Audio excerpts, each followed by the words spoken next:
What's up guys? This is Tito Ron and welcome to my vlog.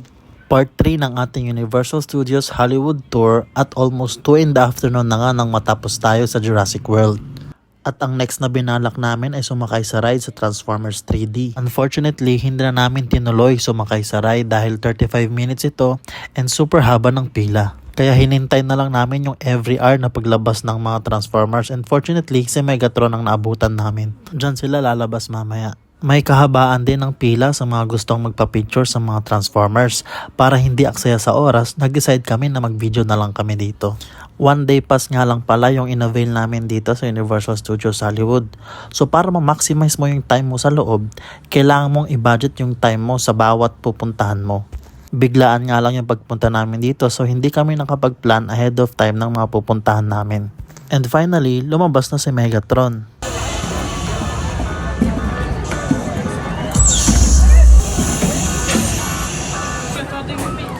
Mabait din yung staff at pwede kang magpasuyo ng pagpakuha ng litrato sa kanila.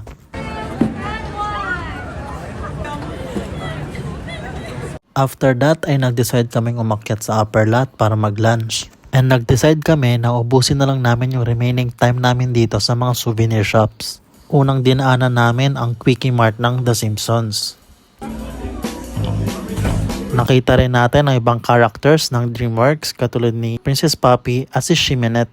Si Shrek pala. Agaw pansin rin yung dancing staff ng Universal Studios feat Scooby-Doo. Nalipasan na ata kami ng gutom kaya nagtanggal uhaw na lang kami dito sa Starbucks. Dahil medyo napagod na rin kami sa paglalakad, naisipan namin na dito na lang kami magtingin-tingin ng mga souvenirs na iuuwi namin. Syempre, hindi mawawala dyan ang ref magnets at mugs. Almost 5 PM na kami natapos bumili sa mga souvenir shops at nag-decide na rin kaming umuwi.